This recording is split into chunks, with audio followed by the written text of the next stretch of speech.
আজকে আমার শ্বশুর বাড়িতে আসলাম। দুইটা বাড়ি হওয়াতে ভালোই হয়েছে, একটা শহরে আর একটা হচ্ছে গ্রামে। তবে চাবি না থাকায় এই নতুন বিল্ডিং ঘরে তালা ভেঙে ঢুকতে হলো। আসতে না আসতে অনেকগুলো কাজ করতে হচ্ছে। কেউ থাকে না দেখে আমার দাদি শাশুড়ি খাটগুলো খুলে খুলে রাখছিল। ঘরও পরিষ্কার করতে হবে, রান্নাও করতে হবে। এত কিছু ভেবে আমার একদমই বিরক্ত লাগছিল। তার উপর আমাদের সাথে শহর থেকে মেহমান এসেছে, তাদের যত্নের খাতিরে হলেও আমার এই কাজগুলো করতেই হতো। রাজশাহী থেকে আমার শ্বশুর বাড়ি 2 ঘন্টার পথ। মাঝে মাঝে নেমে আমরা খাওয়া দাওয়া করেছি, অনেক এনজয় করেছি। চলেন কিভাবে নতুন বিল্ডিং এর ঘরের তালা ভেঙে ঢুকলাম সেগুলো তো দেখাবোই, এবং এই ফুল ব্লগটা এনজয় করেন। ওই যে দেখা যাচ্ছে আমার মেয়ে, তার একটা সুন্দর ব্যাগ নিয়ে দৌড় মারতেছে, এবং আমরা রিক্সা করে ফার্স্টে গ্যারেজে যাই, কারণ আমাদের বাড়ি থেকে গ্যারেজটা প্রায় 5 মিনিটের দূরে।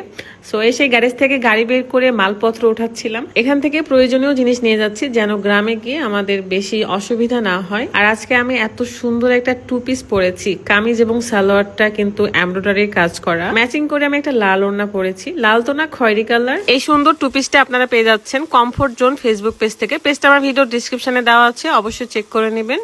এন্ড শ্বশুর বাড়ি যাচ্ছি বলে কথা, সুন্দর লাল টুকটুকে বউ হয়ে তো যেতে হবে, কারণ গ্রামে গেলে সবাই আমাকে দেখতে চলে আসছে যে রাদের বউ আসছে, চলো দেখে আসি। এন্ড আমাকে সবাই অনেক বেশি ভালোবাসে, গ্রামের মানুষরা, শহরের মানুষরা।